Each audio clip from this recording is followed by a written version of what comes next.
Amatikani vauya zvakare madzibaba vechitumbeni sekuru gokwe.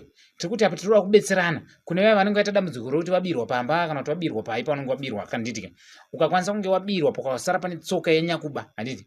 Ukatora tsoka iya ukaisanganisa nembanje uchitaurira zvauri kuda pamusoro pemunhu aba.